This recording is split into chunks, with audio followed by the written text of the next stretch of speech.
Hello, guys, and welcome back to the castle wall. Um, yes, today I'm going to talk about He-Man Minis, kind of again. Last video was this guy, the original He-Man Mini. I think. Well, I think there was a different scale, but this is the one. This is the scale that has the most figures, I think. As I mentioned, then I made them. I made versions of them myself because I like to do that. So here on display are my Eternia Minis, and I painted a lot more of these than the Lifeline figures. I didn't get around to painting them. I'm gonna start with the disc guy girl. There is a disc guy somewhere. Oh, maybe I didn't finish it. This is the disc girl from the Eternian Kingdom. Very, very extremely lazy color scheme, but that's what I wanted for these guys. They're hero blue, and yeah, cannon fodder. Here's one with a rifle, because, well, they were dying by the dozens, so they needed some better weapons. I also made the robots from the cartoon, from the He-Man cartoon, because they weren't in the Eternia Mini line. Maybe Mattel will make them someday, and I'll buy a ton of them anyway. But for now, I made them myself, and this is... If anyone... I spit it on it. If anyone recognizes this guy, that'd be great. It's from the Kasern movie from a couple of years back, my favorite movie of all time. One of the robots has these twin machine guns and actually has a cigar sticking out, even though it's a robot, but I loved it. Anyway, I wanted one with shooting weapons instead of the claws. I think they actually have some sort of lasers in the show. Can't remember. Anyway, I made a gunner version of it because y'all need variants. Everybody needs variants. Okay, first the unpainted ones. This is a random boob variant, of course, with a scanner and a pickaxe because the land needs to be... Oh, no, this one's actually searching for gold and precious materials. Then we have a cyborg. Okay, I already made cyborgs in this line.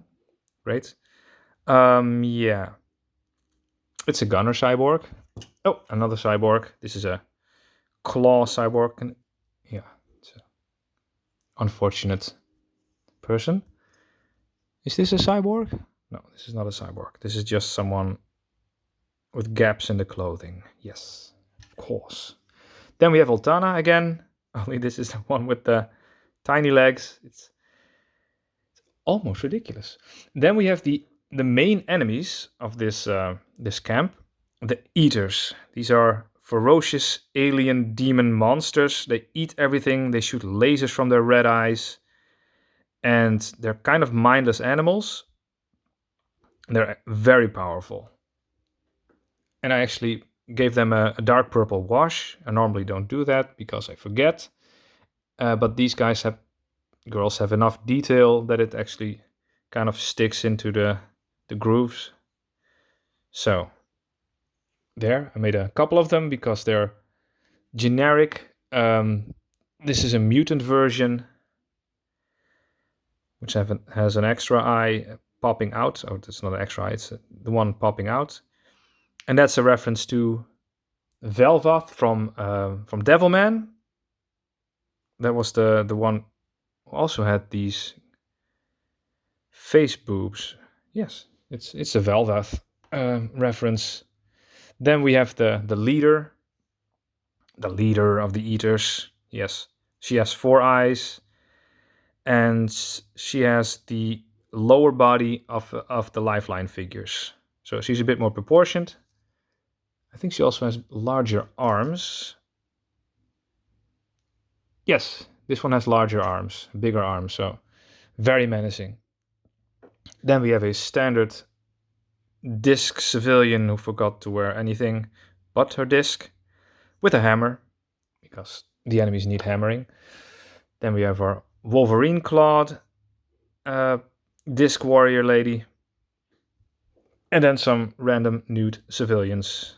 I think this is actually Lular, the main character.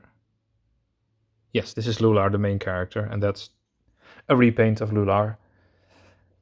And finally, I made a centaur-like monstrosity. I saw in one of the pictures of the He-Man continuation that was a bit more space He-Man. He was less muscular, had blue pants. There was this one character that had, I think, was centaur-like, but he had arms instead of 4 legs, and I really like that design. I do think they actually made a toy. I don't know if it's released or whatever, but I thought, yeah, that's a nice idea for another wacky character. So I made this one. Also printed it in horrible orange. At the time, I was trying to figure out what's the best material, what's the best filament, and from what I remember, the help structure was really stuck on this one. So I cut my hands like a couple of times. Getting stuff out of the orange filament, it's not recommended, but I don't know the type anymore. It's a lot of glare on it. Yeah, it doesn't film at all, but she should be painted anyway. I do think I'm gonna paint this one at a certain point because it's so weird. Let's compare something. Get a normal one. Who is normal? None of you are normal. Why? So this is the Eternia Mini, a normal female figure. This is the sorceress from the new it's not new anymore, but the Netflix series, the more Fortnite-looking one, the one that I really like, and it's a damn shame that it got cancelled because I really wanted that Stridor horse and a couple of other characters. Justine, I wished Mattel would make Justine. That's just a regular civilian woman, but she has the Triclops thing on her head. That's just funny. So I tried to make this at first, but then I with a chunkier lower body, because the dudes have the chunkier upper bodies. But then I just reverted. I just thought, no, I'll just use these proportions on the women. Yes, that's actually all on my Eternia Minis. All the ladies, the robots, the mutants, the lack of clothing, the monsters, horrible. And again, they work great with Imaginext playsets because they are a great scale for it. And this castle is just very cool looking. Till next time, guys.